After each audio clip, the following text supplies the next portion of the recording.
Have you ever heard a vet ask you, what do you think of this patient's biochemistry? Only for you to say, those days are behind you, because today we are going over the clinical biochemistry parameters that you have to read off of a patient's labs. Hi everyone, I'm Nick the veterinary guy, and today I'm going to take you through this whole list of biochemical parameters you should know. Subscribe to this channel if you want to become a veterinary wizard, and of course follow my Instagram at the veterinary guy to stay up to date and receive fun bits of daily veterinary information.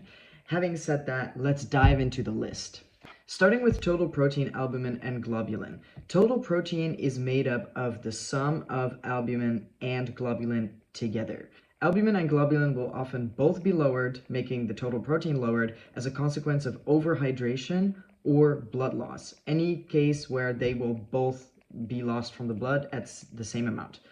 They can also both be lowered because of protein losing enteropathy or very severe skin disease, which causes higher vascular permeability. And of course, effusive diseases like FIP in cats can also lower both of them because the proteins will collect in, for example, the abdominal cavity. If we only have lowered albumin, this can hint at liver disease because albumin is produced in the liver, and in this case, globulin can be at normal production levels because it's produced in lymphoid tissue.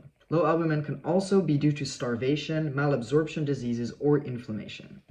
If globulin is low, this is probably pointing towards some immunodeficiency, and if both of them are raised, then this is most likely due to dehydration, which is causing a relative increase of these plasma proteins, and PCV will also be increased if this is the case. Moving on to our next two values, urea and creatinine. These are going to be our very important and cute kidney parameters, and when both of them are raised, we can be pretty sure that there's some kidney disease going on. They have an interesting relationship with each other. So creatinine is really showing us how the glomerular filtration rate is performing. If GFR is very low, then creatinine is gonna go up. So if we see a heightened urea with a normal creatinine, then we know that the kidneys are actually working, and there might be some other, perhaps a liver-related cause of a high urea. If both are increased, we can be pretty sure there's renal azotemia present. And we always want to compare these values to the urine-specific gravity to confirm that indeed the kidneys are concentrating and functional. So these two love to hang out together with urine-specific gravity, which you're going to find in your urinalysis section of your lab report. Moving on to sodium. Sodium basically moves together with the water in the body. So when there's an altered sodium, it's usually due to an altered hydration status of our patient. Sodium can be high because of a low water intake or due to a loss of water where water is lost more than the electrolytes. This can be due to heat stroke, for example, or when the kidneys are unable to retain water, like in diabetes insipidus. Low sodium can be the consequence of a sodium deficit or of water retention, perhaps some kind of disease where there's edema present, like as a consequence of congestive heart failure, nephrotic syndrome, or some gastrointestinal losses or renal losses can also. Chloride generally moves together with sodium, so we want to first solve our sodium issues. If it is independently altered with sodium in the normal range, then we want to be thinking about the following things. If chloride is high, it's usually due to a water deficit, but it can also be the consequence of hypobicarbonatemia following GI or renal losses. Chloride can be low as a consequence of loop diuretics, or when we're losing a high amount of HCl, gastric HCl, due to vomiting or maybe some GI obstruction. Potassium is important because it can lead to life-threatening cardiac consequences. Potassium can be raised in case there's a decreased excretion, so maybe renal disease, and also an Addison's disease. Potassium can be lowered due to a low intake, but also because of losses in chronic kidney disease, and if we're using diabetics or we have a patient in diabetic ketoacidosis. Calcium might be lowered because our patient is in lactation or pregnant. They also might have a vitamin D deficiency, or they could even have pancreatitis, renal disease, or ethylene glycol toxicity. Hypercalcemia in itself can cause renal failure, so it's important to correct this ASAP. It could be caused by Addison's disease, hyperparathyroidism, or osteolytic lesions. Up next is phosphorus. This one often is altered together with calcium, in which case we want to first try to diagnose and solve our calcium problem. If phosphorus and calcium are both high, we want to be thinking about vitamin E toxicosis or hypoparathyroidism. But the most common cause of phosphorus being high independent of calcium is a decreased glomerular filtration rate. Low phosphorus, on the other hand, can be due to a hormonal imbalance or due to a lower renal reabsorption rate. If glucose is low, there's a lot of possible causes that we want to consider.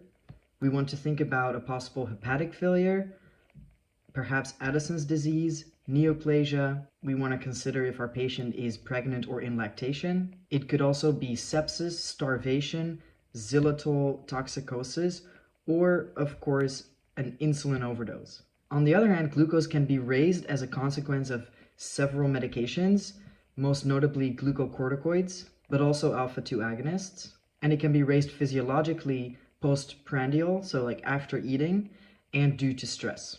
It also can be raised in case of diabetes mellitus, neoplasia, or pancreatitis. Moving on to liver enzymes, this is one of my favorite subjects.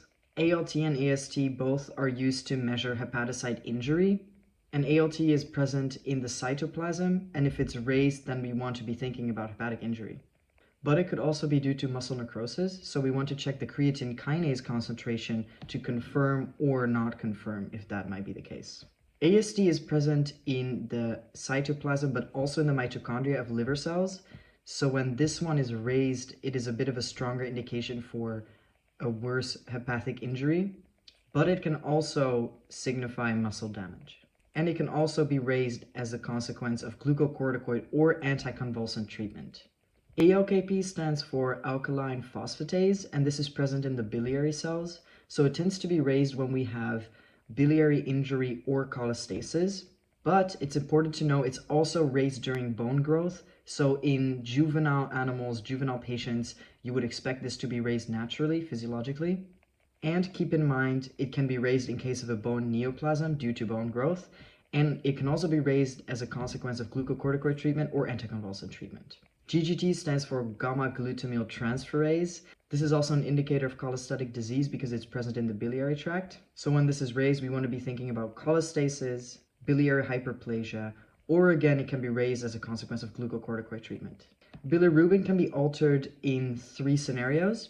There might be an increased red blood cell destruction. There might be decreased hepatic functioning tissue, leading to decreased conjugation of bilirubin, so it's staying out in the plasma.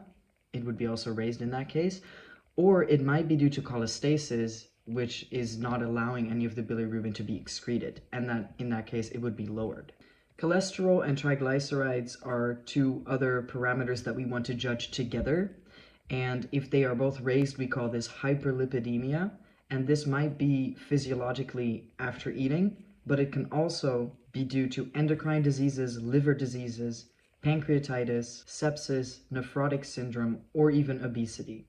When they are lowered, we call this hypolipidemia, and this could be due to protein-losing enteropathy, exocrine pancreatic insufficiency, and also due to liver failure, inflammatory bowel disease, or Addison's disease. Lastly on the list is creatine kinase. This is an indicator of muscle injury, so we expect this one to be raised in case there's skeletal, cardiac, or smooth muscle injury. Or in the case of cats, it is an indicator of muscle catabolism, and it would mean that our cat is anorexic because the muscle is being broken down. Reading lab values is incredibly complicated, and it's a skill that you really acquire through practicing it. So I have a bunch of other videos up where you can practice your lab diagnostics through working through an actual case. And of course, thank you so much for watching, and have a wonderful day.